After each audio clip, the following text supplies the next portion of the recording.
ચૌહાણ દક્ષા છેલ્લા 17 વર્ષથી આંગણવાડીમાં હેલ્પર તરીકે ફરજ બજાવું છું. હું એટલું જ કહેવા માંગીશ સરકારને કે આ બધી પોષણ ટ્રેકરો નવી એપ્લિકેશનો કરો છો એના કરતાં આંગણવાડીના બાળકો પર પૂરતું ધ્યાન આપે અને ઘડીએ મહિનામાં 4 વાર બહેનોની મિટિંગો રાખે છે. તો એકલા તેડાગર બેન શું કરી શકે? તેડાગર બેન બાળકોને સાચી એવી ટી ભરે કે પછી નાસ્તો બનાવે?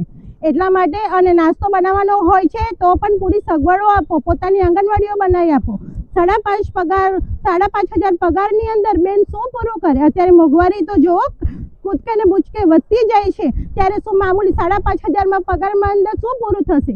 મોટા ભાગની બહેનો અમારી વિધવા બહેનો છે, એની અંદર વિધવા બહેનો 5,500 ની અંદર શું પૂરું કરી શકશે?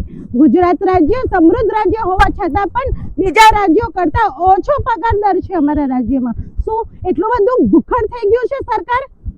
અને સરકારને બીજું કઈ દેખાતું નથી? બહેનો બસ બીજી બધી કામગીરીમાં બહેનો આગળ ગયો છે, આંગણવાડી બહેનો. તો શું અમે તમને દેખાતા નથી? 5,500 પગાર 17 વર્ષથી અત્યારે મામૂલી 5,500 પગાર થયો છે.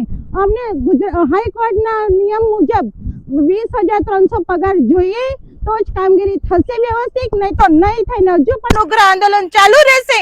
અને જો હજુ પણ સરકારની એ ના થતું હોય, પેટનું પાણી પણ ના હતું તો સરકારને બેસાડવા વાળા અમે છે અને ખુરશીથી હટાવવા વાળા પણ અમે જ હોઈશું. આગલી ચૂંટણીની અંદર જોઈ લેજો, અમે પણ બહિષ્કાર કરીશું અને અમારા પરિવારને પણ વોટ નહીં આપવા દઈએ. હવે ઊંઘ ઉડાવો નહીં તો ખુરશી છોડો, સરકાર જાગો નહીં તો ખુરશી છોડો. ઇન્કલાબ જિંદાબાદ, નારી શક્તિ જિંદાબાદ.